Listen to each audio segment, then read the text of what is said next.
Hello everyone. तो RM education पर आप सभी का स्वागत है। आरएम एजुकेशन मतलब तरक्की की राह। ठीक है, तो चलिए हम शुरू करते हैं आज की अपनी क्लास। हमारे चैनल को लाइक सब्सक्राइब करते रहिए ताकि आप डेली इस टाइप की वीडियोस पा सकें। तो देखिए आज की जो हमारी क्लास है उसमें हम लोग बहुत अच्छा एक टॉपिक लेकर आ रहे हैं। टॉपिक का नाम रहेगा यूनिट डिजिट। ठीक है, जो हमारा यहाँ पे आज का टॉपिक है उसका नाम है आपका यूनिट डिजिट। ठीक है बच्चे, देखो यहाँ पे जो आपकी क्लास रहेगी सबसे बड़ा बेनिफिट है वो आपकी बायलैंग्वेज रहेगी, यानी दोनों भाषाओं में रहेगी, इंग्लिश मीडियम वालों के लिए भी हिंदी मीडियम वालों के लिए भी। तो यूनिट डिजिट यानी इसे हिंदी में बोलते हैं भाई इकाई का अंक। तो ये एक बहुत ही अच्छा कंसेप्ट है, बहुत अच्छा चैप्टर है। आपके सभी टाइप के सरकारी नौकरी के जितने एग्जाम्स हैं सभी में इससे क्वेश्चन आता है। एक बार अगर आपको इसका कंसेप्ट समझ आ गया तो आप इस चैप्टर में कभी मार नहीं खाएंगे। ठीक है, तो चलिए स्टार्ट करते हैं हम आज का चैप्टर यूनिट डिजिट यानी इकाई का अंक। तो आइए बच्चे पहले हम जानते हैं इकाई का अंक एक्चुअल में बात क्या है। तो देखो अगर मैं आपके सामने कोई भी संख्या लिखूं, मान लो मैंने लिखा 12, इकाई का मतलब वो अंक जो इसकी लास्ट प्लेस पर लिखा जाता है। ठीक है ना, यूनिट डिजिट यानी जो यूनिट की प्लेस पर हो। जैसे 12 का आखिरी अंक क्या है, इकाई का अंक क्या है, 2। ठीक है, तो ये इकाई का अंक हम चैप्टर क्यों पढ़ रहे हैं, क्योंकि इस पे आपसे क्वेश्चन पूछे जाते हैं कि किसी नंबर को किसी से डिवाइड किया या कुछ नंबर को मल्टीप्लाई करेगा तो पूछेगा उसका यूनिट डिजिट यानी इकाई का अंक क्या होगा। तो पहले मैं समझा देता हूं इकाई का अंक यूनिट डिजिट काम किस पे करता है। देखो बच्चों, सिंपल सी बात है, अगर मैं आपको कहूं कि आप 12 को 6 से गुना करो तो आप ऐसे मल्टीप्लाई करोगे 12 को 6 से, तो 6 2 जा 12, 2 यहाँ पे 1 कैरी यहाँ पे, 6 1 जा 6 और 1 कितना हो गया, 7 हो गया। तो ये आपका क्या बन गया, 72। ठीक है, अभी देखो, अभी मैं आपको बोल रहा हूं कि आप इसी 12 को किससे मल्टीप्लाई करो, 16 से मल्टीप्लाई करो। तो 12 को जब आप 16 से मल्टीप्लाई करोगे तो 6 2 जा 12, 2 यहाँ पे, 6 1 जा 6 और 1 7। ये काम आप जानते हो, मैं सिर्फ आपको एक बार कुछ दिखाने के लिए करके बता रहा हूं। तो आगे आप करोगे तो यहाँ पर आ जाएगा आपका क्रॉस और 1 जो है 12 से मल्टीप्लाई होगा, तो यहाँ पे हम ऐसे लिख देते हैं और ये बन जाता है 192। ये काम आपको आता है, मैं आपको ये काम नहीं सिखा रहा। मैं यहाँ पे आपको बेसिक बात क्या सिखाने जा रहा हूं, मैं आपको ये बताने जा रहा हूं कि इकाई का अंक एक्चुअल में क्या है और कैसे काम करता है। तो अब आपने देखा जब मैंने 12 को 6 से मल्टीप्लाई किया तो मेरा आंसर आया 72, लेकिन 12 को जब मैंने 16 से मल्टीप्लाई किया तो आंसर आया 192। लेकिन आप अगर एक चीज पे गौर करें तो दोनों का ही यूनिट डिजिट जो आपका आंसर यानी रिजल्ट आया है, दोनों का यूनिट डिजिट क्या आया है, 2 आया है, 2 आया है। अब देखिए यूनिट डिजिट जो है ना वो किन्हीं भी 2 नंबर 3 नंबर का कैसे काम करता है। यूनिट डिजिट आपका वही आएगा, यानी इकाई का अंक हमेशा वही आएगा जो इकाई के अंक को मल्टीप्लाई करने पे पाया जाता है। यानी जैसे 12 और 6, जब मैं इनको गुणा कर रहा था तो 12 का इकाई का अंक था 2 और 6 का इकाई का अंक 6, तो जब इनको मल्टीप्लाई करें 6 दूनी 12, तो 12 से मुझे क्या मिलेगा, 2। सेम कंसेप्ट अगर मैं 12 को 16 से मल्टीप्लाई करूंगा तो इनके इकाई के अंक को ही हमें गौर करना है, आगे की संख्या से हमें कोई लेना देना नहीं। जैसे 12 और 16 का इकाई का अंक क्या है, 2 और 6, तो 2 और 6 जब भी गुना होगा इकाई के अंक पे क्या बनाएगा, 2 बनाएगा, क्योंकि 6 2 जा 6 दूनी 12 होता है। आप समझ पा रहे होंगे कि मैं क्या कहना चाह रहा हूं। मैं आपसे मान लो एक एग्जांपल और लेता हूं, मैं आपको बोलूं कि 12 गुना 16 गुना 13, मैं पूछूं इसका इकाई का अंक क्या आएगा। बच्चे आप यहाँ पे ध्यान देंगे, हमें आंसर से मतलब नहीं है, मैं सिर्फ यहाँ पे इकाई का अंक यानी यूनिट डिजिट की बात कर रहा हूं। तो मैं 12 16 13 पूरा मल्टीप्लाई नहीं करूंगा। 12 का इकाई का अंक क्या है, 2, 16 का इकाई का अंक क्या है, 6 और 13 का इकाई का अंक क्या है, 3। यानी जो इनके यूनिट डिजिट के नंबर होंगे सिर्फ उनको मल्टीप्लाई करूंगा। देखो 2 इंटू 6, 2 6 जा 12, 12, 12 का क्या आ गया, 2, सिर्फ इकाई का अंक लेना है।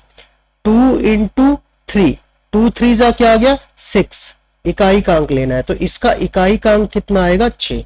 बच्चे मैं यहाँ ये नहीं कह रहा कि 12 को 16 को 13 को मल्टीप्लाई करेंगे तो आंसर 6 आएगा। आंसर जो भी आएगा उसका यूनिट डिजिट पे जो नंबर होगा यानी इकाई का जो अंक होगा वो क्या होगा, 6 होगा। ठीक है, समझ पा रहे हैं आप बात को। चलिए एक एग्जांपल मैं आपके सामने और लेता हूं। ठीक है, अभी देखते हैं। अब मान लो मैं आपको कह रहा हूं बड़े नंबर लेते हैं, 723 इंटू 543 इंटू 127 इंटू 121। ठीक है, अब मान लीजिए आपको इनको मल्टीप्लाई करना है, तो अब देखते हैं इनके इकाई का अंक क्या आएगा। जिनको समझ में आया है वो साथ साथ करते जाएं, और मेरे ख्याल से आपने सही आंसर निकाल भी लिया होगा। ठीक है, जो नहीं समझ पाए वो मेरे साथ दोबारा देखें। आपको सिर्फ करना क्या है, इनके इकाई के अंक पे फोकस करना है। ठीक है, क्वेश्चन कैसे आएगा, क्वेश्चन भी कुछ ऐसा ही आता है। आपको ये नंबर्स दिए होंगे, इनका मल्टीप्लाई करने के बाद बोलेगा कि इनका इकाई का अंक क्या आएगा, वो आप बताएं। नीचे 4 ऑप्शन होंगे आपके पास, तो आपको क्या करना होता है, सिर्फ इनके इकाई के अंक को गुना करें। यानी देखो 3 इंटू 3 9 बना लो, 9 इंटू 7 9 7 63। अब पूरा 63 नहीं लिखना, 63 देखो पूरा 63 पूरा नहीं लिखना, सिर्फ इकाई का अंक लेना। इकाई का अंक कितना आ गया 3। अब इस 3 को अगले इकाई के अंक यानी 1 से 3 1 3, तो इसका आंसर जो मर्जी आए, लेकिन यूनिट डिजिट लास्ट में क्या आएगा, 3 आएगा। ठीक है, उम्मीद करता हूं आप सबको समझ आ रहा होगा। ठीक है, अगर आपको समझ आया है तो मेरे साथ साथ एक सवाल जल्दी जल्दी करें। देखिए, जिनको भी नहीं समझ आ रहा, देखो आपके पास ये रिकॉर्डेड वीडियो है, आप इसको फिर से बैक करके दोबारा देख सकते हैं। ठीक है, चलिए आगे चलते हैं, और साथ साथ मेरे साथ बस काम करते चले। देखें 54 गुना 32 गुना 127 गुना 142। ठीक है भाई, जिनको समझ आ गया साथ साथ करना शुरू कर दे, और मेरे ख्याल से उनका आंसर आ भी गया होगा। जिनका आंसर नहीं आया घबराने की जरूरत नहीं है भाई, हम हैं आपके साथ। तो देखिए सबके इकाई के अंक को मार्क कर ले। अब चलिए 4 इंटू 2 6, अब 6 को 7 से करेंगे, 6 7 42 का 2 2 2 4, तो इसका इकाई का अंक कितना आ जाएगा भाई, 4 आ जाएगा। ठीक है, तो इसका यूनिट डिजिट कितना आ जाएगा, 4 आ जाएगा। उम्मीद करता हूं आपको ये चीज समझ आ रही होगी। ठीक है, सेम कंसेप्ट प्लस में माइनस में भी यही चलेगा। अगर मान लो बीच में मल्टीप्लाई की जगह प्लस माइनस भी आ जाए, तब भी आपका यही कंसेप्ट काम करेगा। ठीक है, तो अब मुझे लगता है आपको समझ आ गई होगी। देखो मैं बहुत ही प्यार से, बहुत आराम से आपको समझा रहा हूं ताकि आपको समझ आ। फिर भी किसी को कोई दिक्कत होती है तो आप वीडियो को दोबारा प्ले करके देख सकते हैं। ठीक है भाई, चलिए देखिए आज हमारी पहली क्लास है, इसलिए मैं आपको बड़े आराम से, बड़े प्यार से ये चीज समझा रहा हूं। ठीक है, अब मैं कुछ क्वेश्चन आपको लिखता हूं और उम्मीद करता हूं आप साथ साथ इसको करेंगे। 447 into 121 into 522 into 125, 723 into 145 into 151 into 222। ठीक है, तो बहुत सारे बच्चों ने कर भी लिया होगा। ठीक है, जिन्होंने नहीं किया वो भी साथ साथ इसको करें। बिल्कुल, देखिए आपके पास ऑप्शन, आप वीडियो पॉज करके भी कर सकते हैं। ठीक है, अब देखिए मैं इसको करता हूं मल्टीप्लाई, तो मेरे ख्याल से आपका इनका आंसर आ गया होगा। ठीक है, हाँ बहुत सारे बच्चों का इसका आंसर क्या आया होगा, 0 आया होगा। बिल्कुल सही, बहुत सही किया आपने भाई। ठीक है, अब देखिए आया कैसे, देखो 7 इंटू 1 7, 7 इंटू 2 14, 14 का क्या लेंगे 4, 4 इंटू 5 क्या हो गया 20, 20 का क्या आ गया 0। ठीक है, ऐसा अब आपने कर लिया। अब देखो पेपर में आपको क्या करना है, ऐसे बार बार कर करके नहीं देखना। ठीक है, आपको पेपर में कैसे करना है, देखो एक चीज ध्यान रखना, बड़ी बेसिक सी बात है कि जब कभी भी 2 इंटू 5 यानी 5 अगर 2 से मल्टीप्लाई होगा तो हमेशा क्या बनाएगा 10, 10 का मतलब यूनिट डिजिट क्या होगी 0। अब बच्चे एक बेसिक सी बात है, अगर किसी भी इक्वेशन में वो सारे नंबर अगर मल्टीप्लाई हो रहे हैं, एक बार अगर 0 आ जाए, आप जानते हो 0 को किसी भी नंबर से मल्टीप्लाई कर लो, हमेशा आंसर कितना आता है 0 आता है ना, हमेशा आंसर कितना आता है 0 आता है। तो जैसे ही मैं इस क्वेश्चन को देखूंगा, ठीक है, अब देखो पेपर में आपको देखने का नजरिया अपना बढ़ाना पड़ेगा। जैसे आपको दिखा 547, 121, 522, 125, आपको दिख गया कि सिर्फ यूनिट डिजिट मल्टीप्लाई होने हैं, तो यूनिट डिजिट पे एक बार 5 है, एक बार 2 है, तो अगर 5 इंटू 2 करूंगा तो क्या हो जाएगा 10, 10 मतलब 0। अगर एक बार 0 आ गई बच्चे, अब 0 को जिस मर्जी नंबर से मल्टीप्लाई करते जाओ, हर बार रिजल्ट क्या आएगा 0 आएगा। 0 का मतलब यूनिट डिजिट 0 आएगा।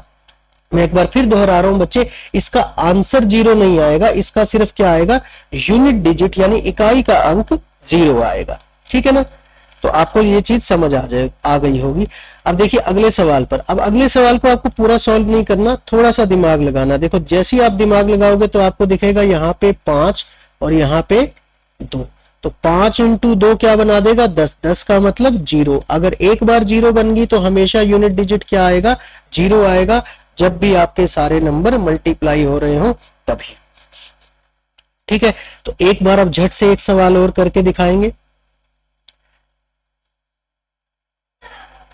देखिए आगे इनटू में, अब आपको दिख गया होगा इसका आंसर क्या आना चाहिए, 0 आना चाहिए। बहुत बढ़िया, क्योंकि आपको दिख गया होगा 5 को चाहे 4 से गुना कर दो, 5 चौके 20 हो जाता है, यहां से भी 0 बन जाता है, या 5 को 2 से गुना कर दो तो 5 दूनी 10 यानी 0 हो जाता है, तो इसका यूनिट डिजिट भी कितना आएगा, 0 आएगा। ठीक है, तो मैं उम्मीद करता हूं आज की क्लास में मैंने आपको जो कराया वो आपको अच्छा लगा होगा। ठीक है, तो जुड़े रहिए इसी चैनल के साथ, चैनल को सब्सक्राइब करें। चैनल का नाम है हमारा RM एजुकेशन पॉइंट। यही हमारा देखो टेलीग्राम पर भी हमारा भाई यही जो है ग्रुप है, आप टेलीग्राम ग्रुप भी ज्वाइन कर सकते हैं, उस पर भी आपको स्टडी मटेरियल मिलता रहेगा, हर सब्जेक्ट की आपको वीडियोस मिलती रहेंगी। तो हमारे चैनल को सब्सक्राइब करें ताकि आपको रेगुलर क्लासेस जो है वो मिलती रहे।